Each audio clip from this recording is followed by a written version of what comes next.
Jirolu, ayo tutupen lawang, njuk wis wayahe ngobrol pemilu. Halo sedulur pemilih dimanapun Anda berada, Assalamualaikum warahmatullahi wabarakatuh. Masih bersama saya Amrullah Host Gudang Demokrasi, podcastnya KPU Kabupaten Trenggalek.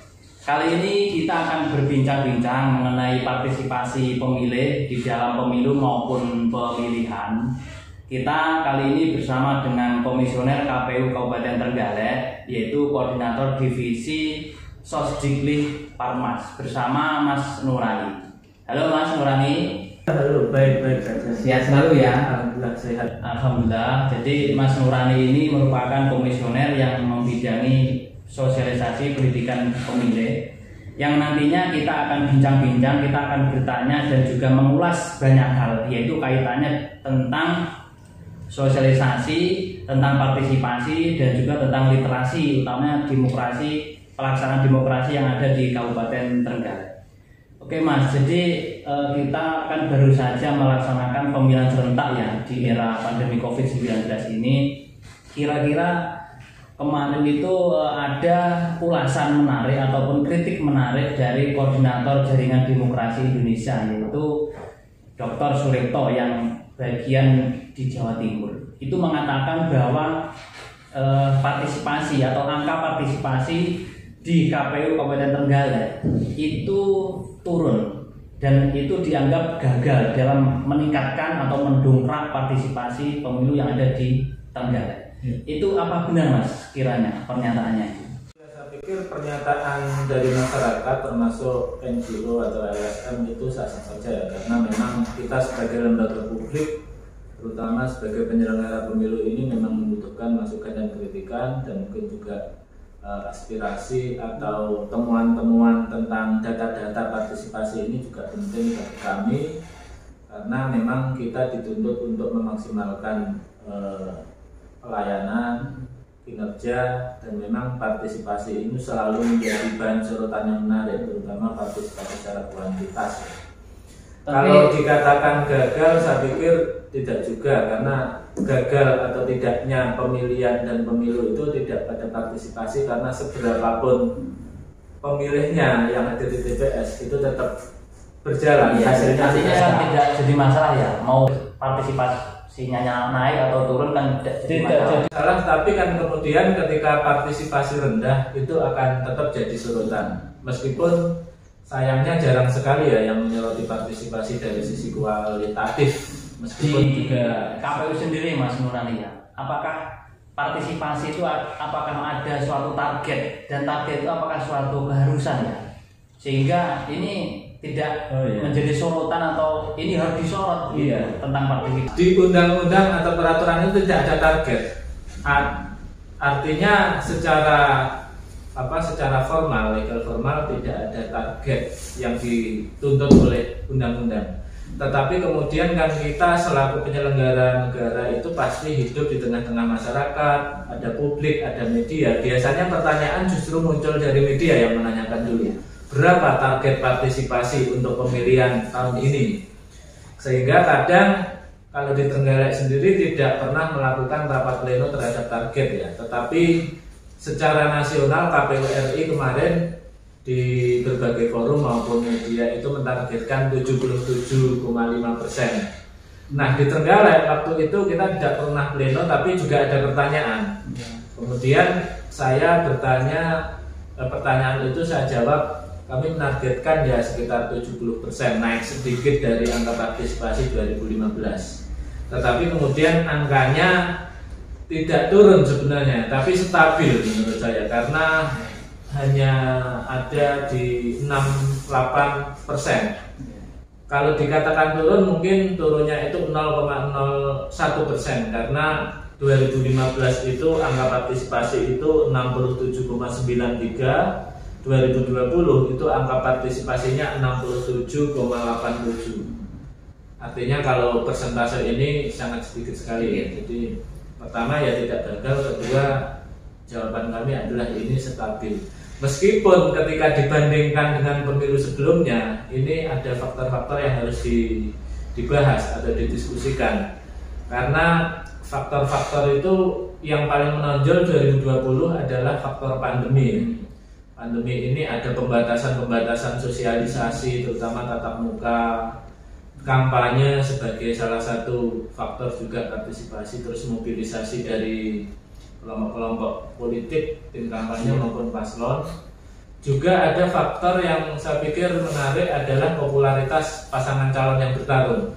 Beda antara 2015 di mana waktu itu popularitas pasangan calon itu mungkin kita masih ingat ada faktor keartisan. Di salah satu pasangan calon itu suaminya dari kedua calon dan wakil calon ini sama-sama artis. Satu artis nasional Jakarta, satu artis Jawa Timur. Jadi berarti calon ini ataupun di setiap pilihan ataupun pemilu kan menjadi ada hubungan dekat dengan partisipasi ya. Partisipasi itu bukan semata-mata tanggung jawab Komisi Pemilihan Umum atau Bawaslu atau penyelenggara. Jadi ini perlu ditekankan ya. Jadi ini merupakan tanggung jawab keduanya. Makanya kemudian kenapa peraturan KPU nomor 8 tahun 2017 itu namanya adalah peraturan KPU tentang sosialisasi pendidikan pemilih dan partisipasi masyarakat. Nah, di sana disampaikan selain KPU, tugas sosialisasi dan pendidikan pemilih itu juga elemen-elemen masyarakat. Bahkan KPU sendiri juga diamanatkan meskipun tidak wajib juga diharapkan merekrut elemen masyarakat untuk membantu sosialisasi. Selain konsep sosialisasi itu sendiri kan ada dua ya. Pertama kita menggunakan struktur formal kita, panitia ad hoc. Jadi ada KPU, ada PPK, ada PPS, ada KPPS. Itu kan struktur sosialisasi kita. Kita juga merekrut relawan demokrasi. Tapi karena kondisinya kemarin ini anggarannya adalah anggaran kabupaten dan sedikit, kita tidak bisa merekrut sebanyak misalnya pemilu 2019 atau Pilgub Jatim 2018. Jadi memang faktor-faktornya banyak dan memang dinamis. Ya, ini tentang partisipasi sebenarnya partisipasi sendiri itu secara konsep seperti apa sehingga ini menjadi hal yang menarik untuk dibicarakan sehingga yang sebenarnya bertanggung jawab tentang partisipasi itu tidak hanya KPU tapi bisa jadi dari unsur parpol sendiri. Iya, makanya partisipasi ini kalau mungkin dalam bahasa saya partisipasi yang khusus maupun partisipasi yang umum. Partisipasi khusus yang misalnya disoroti oleh NGO dan media itu adalah tingkat kehadiran pemilih. Artinya berapa persen yang datang di TPS. Ini kan partisipasi elektoral. Tapi ingat bahwa demokrasi elektoral baik pemilihan maupun pemilu itu kan serangkaian proses yang di sana ada PKPU tentang jadwal, tahapan dan program. Artinya bukan hanya datang di TPS itu yang menjadi patokan keberhasilan, terutama kalau kita bicara kualitatif. Ada partisipasi berdasarkan tahapan itu tadi. Masyarakat harus berpartisipasi dalam pemutakhiran data pemilih. Masyarakat bisa berpartisipasi daftar sebagai panitia ad hoc baik PPK, PPS maupun KPPS. Kalau KPU-nya kan sudah ada. Masyarakat bisa berpartisipasi dalam kampanye. Masyarakat bisa berpartisipasi sebagai pengawas pemilu di luar KPU, sebagai pemantau atau lembaga survei. Bahkan juga partisipasi yang sifatnya partisan, entah itu sebagai pasangan calon, entah itu sebagai tim kampanye atau misalnya relawan dari pasangan calon. Ini semua kan konteks partisipasi yang lebih luas. Dan ternyata dari itu semua sejarah membuktikan ternyata partisipasi itu tadi saya bilang misalnya popularitas juga menentukan, mobilisasi dari pasangan calon maupun tim kampanye juga menentukan, termasuk juga situasi ya seperti pandemi dan lain-lain. Bahkan kalau kita bicara strategi taktik itu rumit juga loh ternyata. Bukan hanya sekedar mendasarkan pada, kalau KPU mendasarkan pada sosialisasi yang dibantu oleh PPK, PPS maupun KPPS. Tapi bahkan kita harus sampai melihat otak-atik jumlah TPS. Kenapa demikian? Karena semakin banyak jumlah TPS, logikanya kan pemilihnya dalam satu TPS semakin sedikit. Semakin basis TPS itu sedikit, artinya kan memudahkan bagi misalnya KPPS untuk mengabarkan kepada lingkungan berbasis TPS. Mungkin juga memudahkan tim kampanye untuk memobilisasi pemilih berdasarkan TPS. Nah kenyataannya 2020 kemarin jumlah TPS-nya kan sedikit Ya. dibanding 2019 jumlahnya ada 2.513. Hampir 2 kali ya 2020 berarti ya. itu 1.550. Ya berarti separuhnya. Kalau TPS-nya semakin sedikit, jumlah pemilih di TPS semakin banyak. Makanya ini juga menentukan faktor. Belum lagi otak-atik tempat TPS.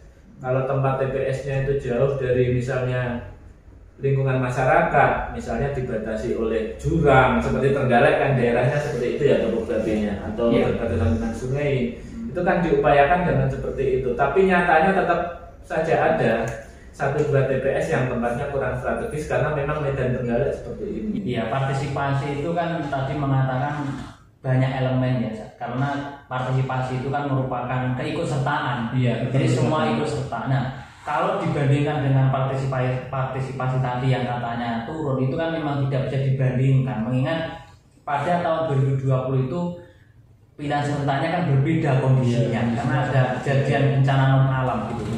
Mungkin ada yang bisa dijelaskan Mas Nurani bahwa di KPU sendiri itu memang sosialisasi dan pendidikan di masa pandemi COVID pada tahun 2020 kemarin itu seperti apa, sehingga masyarakat tahu bahwa KPU itu memang sudah melaksanakan tugas sesuai dengan tupoksinya, sehingga margin yang tidak hanya 1% itu ada luar biasa dalam mempertahankan angka partisipasi gitu ya di tahun 2020. Iya, artinya gini, tugas sosialisasi pendidikan pemilih dan melibatkan masyarakat itu keharusan sehingga diatur tersendiri dalam peraturan KPU. Karena faktanya keberhasilan pemilihan dan pemilu itu tergantung pada tingkat sosialisasi juga. Artinya di sini kalau bicara sosialisasi pendidikan pemilih partisipasi masyarakat, sebenarnya intinya adalah kan proses komunikasi ya. Jadi yang kita lakukan bukan hanya mengabarkan, tapi juga ada pendidikan pemilih itu artinya ada aspek penyadaran dan perubahan tingkah laku. Belum lagi kita juga harus dibebani mendorong supaya citra lembaga itu baik dan pandangan masyarakat terhadap pemilihan termasuk pada penyelenggara itu baik. Ini juga butuh kerja-kerja kehumasan. Memang di PKPU itu secara spesifik bicara tentang sosialisasi pendidikan pemilih dan partisipasi masyarakat. Tapi kehumasan ini juga menjadi bagian-bagian kerja. Terkait dengan itu sebenarnya harus kami akui dan harus kami katakan tidak ada batasan anggaran berapa yang harus diberikan kepada KPU yang digunakan secara khusus tentang sosialisasi. Artinya di sini antara kabupaten satu dengan kabupaten lain yang secara kekayaan ekonominya besar, anggarannya besar kan pasti berbeda. Ya. Seperti Kota Blitar, kenapa bisa melakukan kegiatan yang luar biasa sampai ada lomba-lomba banyak sekali ya, pemilihan duta dan lain-lain. Juga ada desain yang banyak sekali. Karena memang hanya 4 kecamatan, tetapi anggaran sosialisasi jauh lebih besar daripada di Trenggalek. Kan ini jelas beda ya. Jadi kemampuan anggaran itu. Tapi memang kita selalu dituntut untuk kreatif. Yang kemudian menjadi hal yang harus dilakukan adalah inovasi. Di luar kegiatan yang teranggarkan, itu kita dituntut melakukan inovasi. Salah satunya adalah bagaimana merekrut kelompok-kelompok sosial, bekerja sama dengan komunitas, terus kemudian kira-kira pilihan-pilihan kegiatan apa yang kira-kira menarik meskipun anggarannya kecil, itu juga harus dipikirkan. Sehingga kemarin tantangannya sekali lagi adalah pandemi. Pandemi ini akhirnya menyulitkan kita untuk mendesain kegiatan yang sifatnya tatap muka.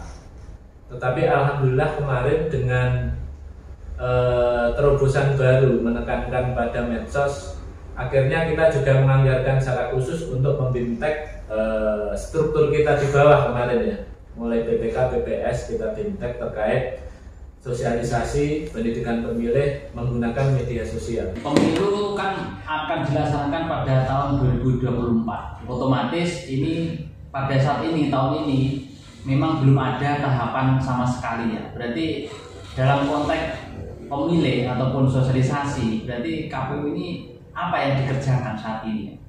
Ya, Makanya kemudian ini kami dipimpin oleh pimpinan kami di KPU RI sedang memperkenalkan istilah pendidikan pemilih berkesinambungan. Ya, ini bukannya latah untuk meniru istilah divisi data ada pemutakhiran data pemilih berkelanjutan. Artinya memang sebenarnya konsep sosialisasi dan pendidikan pemilih itu kan sebenarnya kalau bahasa kami itu ada istilahnya pra pemilu. Bahkan juga ada pra pemilih. Mereka yang saat ini berumur 16 tahun pasti 2024 pasti akan memilih karena umurnya sudah 17 tahun dan mungkin juga lebih. Makanya istilah pendidikan pemilih berkesinambungan itu adalah sebuah upaya bahwa sebelum ada tahapan pemilihan dan pemilu pun kami juga harus melakukan sosialisasi dan pendidikan pemilih. Dan itu sudah mulai tahun ini. Termasuk tahun ini itu secara anggaran saja kita ada 6 titik sosialisasi pendidikan pemilih yang dianggarkan. Belum lagi kegiatan-kegiatan non anggaran ya. Berarti itu ada supporting anggaran sendiri ya. Anggaran sudah ada meskipun tahapan baru dimulai 2022 nanti ya, awal-awal tahun. Kalau ada support anggaran artinya berarti di sini ada cara ataupun rencana menuju tahun 2024 untuk khusus sosialisasi. KPU selalu ada konsep pra pemilihan, itu sudah harus terus melakukan. Jadi kami ini istilahnya kalau ada masyarakat yang bilang mau renek tahapan KPU nyapo kurang nganggur, tidak. Ini kita bekerja ya. Ada pemutakhiran data pemilih berkelanjutan, ada pendidikan pemilih yang terus menerus. Tahun ini bahkan selain anggaran dari pusat, kami juga harus secara kreatif terus melakukan sosialisasi di media sosial itu tiap hari tidak berhenti. Bahkan kegiatan podcast ini sebenarnya kan juga bagian dari sosialisasi. Bahkan kami di pusat ini sedang ada proyek pilot project namanya Desa Peduli Pendidikan, Desa Peduli Pemilu atau Pemilihan. Cuman ini masih pilot project, kemudian hanya terbatas anggarannya satu provinsi dipilih satu desa. Tetapi KPU Trenggalek tidak berhenti di situ karena belum tentu nanti yang dipilih adalah desa di Trenggalek. Kami semua komisioner semua sounding ke berbagai pihak, terutama dinas-dinas yang terkait dengan politik dan pemilu. Nah, kemarin kita koordinasi ke Bapesbang, ketua kami juga sounding ke Bupati. Akhirnya untuk tahun ini insya Allah Kesbangpol dalam hal ini Pemda Trenggalek juga akan melakukan kegiatan namanya Desa Peduli Pemilu dan Pemilihan, yang itu nanti akan bekerjasama dengan kami dan akan kita kawal. Itu tahun ini insya Allah ada 2 kegiatan dan tahun depan dari tahun ini belum karena masih PAK ya ini. Nanti prosesnya mungkin PAK selesai, anggaran sudah didop, mungkin ya bulan-bulan September, Oktober, November akan kita pilih. Tahun depan bahkan kita bersama Bapesbang, anggarannya Bapesbang itu nanti ada 14 titik, artinya ada 14 desa. Padahal sejatim saja dipilih satu ya, belum tentu kabupaten kota lain maupun Trenggalek terpilih. Tapi kita punya inisiatif untuk berkoordinasi dan mendorong pendidikan pemilih ini. Kalau di Undang-Undang nomor 10 tahun 2016 ternyata kan juga tugas Pemda juga. Artinya kemarin kita masuknya di situ ada salah satu pasal yang menyatakan bahwa sosialisasi pendidikan pemilih juga harus dilakukan oleh pemerintah daerah. Kita dorong sehingga akhirnya itu bisa disambut dan anggarannya insya Allah sudah di ACC yang untuk tahun ini dan 2020 nanti tinggal pelaksanaannya. Kira-kira mengapa strategi yang diambil itu mengikutsertakan desa? Nah ini karena desa adalah lokus yang sangat menarik bagi demokrasi. Dari sekian diskusi, selain pemilu dan pemilihan yang diampu atau penyelenggaranya KPU dan Bawaslu, itu kan juga ada pilkades ya. Dan basis masyarakat utama itu kan tinggal di desa. Toh TPS pun itu nanti kan basisnya RT dan itu ada di desa, 1 RT atau lebih biasanya. Sehingga masyarakat itu adalah warga desa yang itu kemudian harus disasar. Kita tahu bahwa salah satu tujuan yang sering didiskusikan adalah tingkah laku pemilih, terutama money politik ya. Bahkan Bawaslu juga melakukan istilahnya pembentukan kader pengawasan partisipatif. Jadi di KPU ya bukan ikut-ikutan, tapi secara tanggung jawab kita juga ingin membuat desa itu peduli pada pemilihan, tidak apatis terhadap pemilu. Toh tingkah laku politiknya begitu ada pemilihan itu juga tidak pragmatis oportunis, dalam hal ini gelem nyoblos ya dikasih duit. Bawaslu kan sudah punya desa anti politik uang. Nah, KPU ini juga ada desa peduli pemilu dan pemilihan agar menuju 2024 nanti kita bisa menyasar segala lini termasuk lokus desa yang kita pilih. Nantinya KPU juga akan mengadakan kader atau semacam apa nanti konsep yang akan ditawarkan di desa? Ya, saya lihat di Juknis yang di KPU RI itu tahapan kegiatan desa peduli pemilu dan pemilihan itu juga cukup komprehensif ya. Artinya mulai rekrutmen, terus kemudian desain workshop maupun pelatihan sampai nanti tindak lanjutnya itu ada. Alhamdulillah kalau kita tidak bisa mendapatkan program yang dari KPU RI untuk tahun ini, kalau kita memakai dari Bakesbank itu ternyata kalau kita hitung-hitung anggarannya lebih besar ya. Jadi dengan anggaran yang lebih besar otomatis untuk mendesain kegiatan yang lebih dari apa yang di Juknis itu mungkin akan bisa dilakukan. Misalnya sejak awal kita koordinasi dengan desa, kita merekrut orang, terus pertemuannya mungkin tidak satu kali ya, tidak seperti sosialisasi hanya ceramah terus kemudian tanya jawab. Ini desain forumnya juga harus partisipatif. Misalnya ada bermain peran, ada simulasi, ada diskusi. Di situ di brainwash betul. Rencana kami mungkin untuk pelatihannya sehari, terus ada pertemuan lagi dengan kader-kader yang sudah dibentuk dan mereka diberi tugas lebih lanjut. Sehingga desa yang menjadi sasaran itu nanti, peserta yang menjadi kader itu nanti memang akan jadi semacam mitra. Tentu saja yang kedepannya ketika ada pemilu dan pemilihan mereka juga harus didorong berpartisipasi secara lebih lanjut, entah itu sebagai penyelenggara, entah itu sebagai, kalau pengen partisan ya kan hak mereka juga, kita nggak bisa melarang sebagai bentuk hak warga untuk berpartisipasi, apakah penyelenggara, apakah calon, ataukah tim kampanye, ataukah relawan-relawan, baik bisa relawan KPU atau relawan penyelenggara maupun relawan dari platform. Yang jelas dan semua disasar partisipasinya itu. Jadi sudah gamblang kalau divisi sosialisasi pada saat tidak ada tahapan itu tetap melaksanakan tugas kesosialisasian. Iya, jadi kita ada desain pendidikan pemilih, sosialisasi, memanfaatkan medsos setiap hari tidak pernah senggang. Sama kita juga kerjasama misalnya dengan radio swasta maupun yang sudah akan diberi jadwal ini adalah radio pemerintah daerah. Itu harus kita lakukan meskipun tidak ada anggaran pun, bahkan kita juga harus melakukan. Kita tahu semua komisioner di KPU Kabupaten Trenggalek ini adalah sosok-sosok yang punya basis ya di komunitas masing-masing. Mereka juga bersosialisasi di sekolah, di komunitas, di ormas.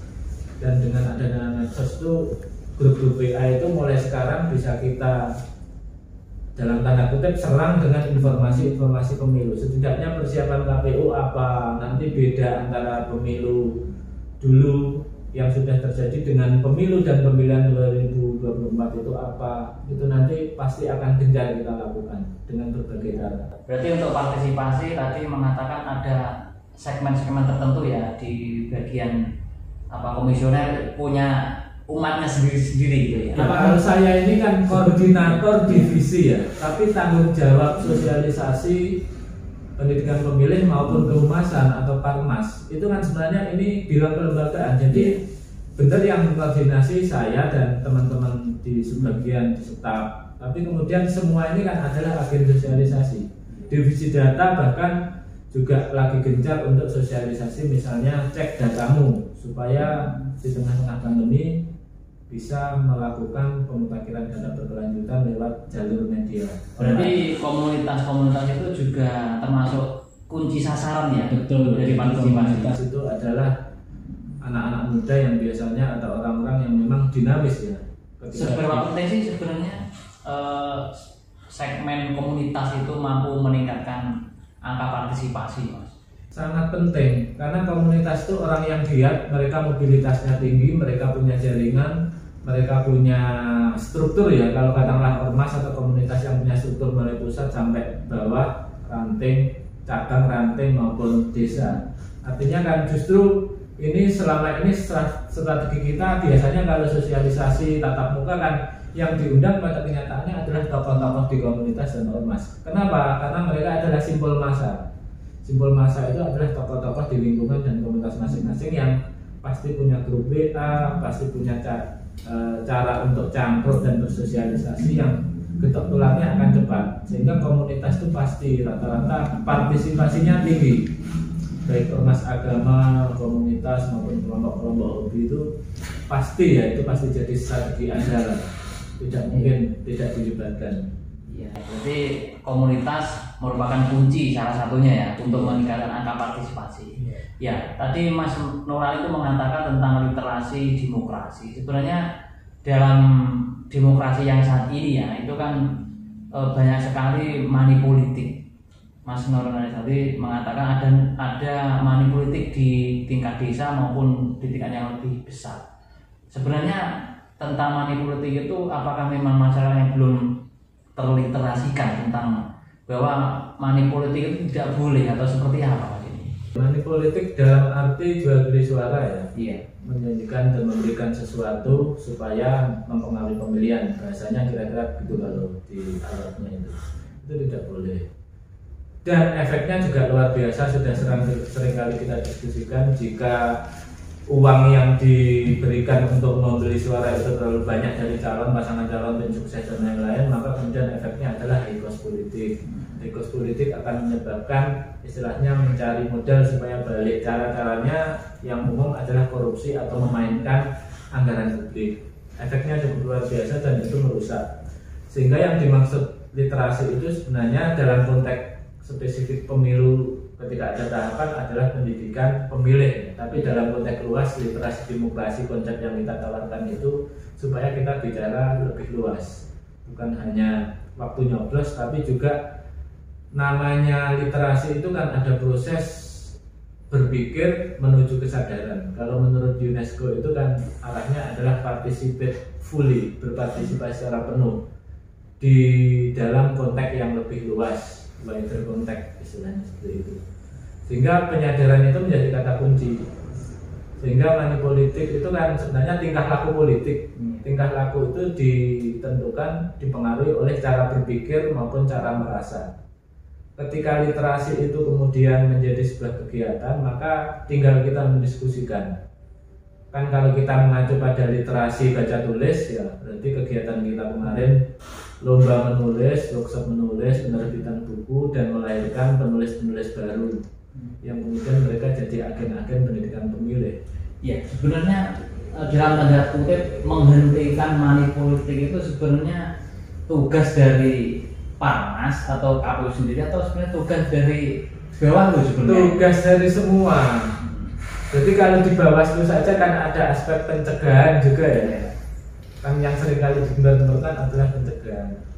Kalau pengawasan itu adalah mengawasi apakah orang itu dalam rangka melakukan politik elektoral itu melanggar aturan baik administratif, pidana maupun etik. Jadi pengawasan itu adalah tingkah laku yang diawasi. Kalau memang melanggar itu kan harus dieksekusi. Masalahnya untuk membuktikan apakah melanggar atau tidak itu kan juga butuh proses. Ini yang seringkali disoroti. Orang seringkali bilang wis kabeh wong ngerti bahwa money politik itu nyata, tapi kemudian endi sing ditangkap. Nah, ternyata kan tidak mudah. Kan untuk mengarah pada tindak pidana itu kan harus ada bukti, harus ada aspek formal dan aspek material istilahnya gitu ya. Sementara apakah ketika terjadi pelanggaran katakanlah money politik, ada yang lapor, apakah laporannya itu kemudian lengkap barang buktinya, apakah formalitasnya itu terpenuhi, legalnya terpenuhi, itu kan yang seringkali jadi bahan perbincangan. Sehingga memang kalau dari KPU memang tidak mengawasi, tapi ya di pendidikan pemilihnya itu salah satu batasan sendiri ya. Kalau KPU sendiri ada batasan untuk sosialisasi tentang pendidikan politik itu. Ya, dalam konteks Sosdiklik kan kita hanya mensosialisasikan. Artinya ya kita jadikan isu money politik itu salah satu pembahasan selain isu-isu yang lain. Wah, sudah ada nih. Ini kira-kira diskusinya di stop dulu atau kita selesaikan. Mungkin ada closing statement dari Mas Nurani untuk mengakhiri bincang-bincang kita pada kesempatan kali ini. Silakan. Iya, saya pikir kualitas demokrasi dalam konteks ini pemilu atau pemilihan ya atau demokrasi elektoral ini harus kita sikapi bareng-bareng, terutama mumpung masih ada waktu sekitar 3 tahun. Bahkan tahapannya mungkin awal tahun depan sudah mulai. Ini adalah tanggung jawab kita bersama. Yang kami ingin tegaskan adalah bahwa KPU tidak berdiam diri. Meskipun tahapan belum tiba, kita tetap melakukan sosialisasi dengan berbagai cara. Baik ada anggaran maupun tidak, baik era pandemi atau tidak, karena sudah ada diskusi yang disepakati di Jakarta bahwa pelaksanaan pemilihan dan pemilu serentak tahun 2024, karena ini memang amanat Undang-Undang Dasar bahwa tiap 5 tahun harus ada pemilu dan pemilihan, maka kemudian pilihannya ya kita gencarkan sosialisasi ini, dan ini perlu partisipasi masyarakat. Artinya kita juga meminta bantuan tokoh-tokoh masyarakat, tokoh-tokoh pemuda atau siapapun yang peduli pada demokrasi elektoral 2024 atau demokrasi yang lebih substansial. Mari kita bersama-sama bahu-membahu untuk menjadikan demokrasi dan pemilu itu sebagai salah satu bahan diskusi agar nanti persoalan-persoalan yang dihadapi seputar demokrasi ini bisa kita bahas bersama dan jalan keluarnya kita pahami bersama-sama. Mungkin itu yang bisa kami sampaikan. Saya selaku divisi yang membidangi sosialisasi pendidikan pemilih maupun partisipasi masyarakat, mohon maaf jika ada kesalahan, dan terima kasih atas perhatian teman-teman semua, terutama kepada host Mas Amrul yang luar biasa. Siap. Wassalamualaikum warahmatullahi wabarakatuh. Baik, cukup sekian bincang-bincang kita dengan komandannya sosialisasi di KPU Kabupaten Trenggalek bersama Mas Nurani. Mungkin kita akan melaksanakan bincang-bincang lagi di dalam Gudang Demokrasi podcastnya Kabupaten Trenggalek. Sekian dari saya Amrullah, hostnya Gude, podcastnya KPU Kabupaten Trenggalek. Wassalamualaikum warahmatullahi wabarakatuh.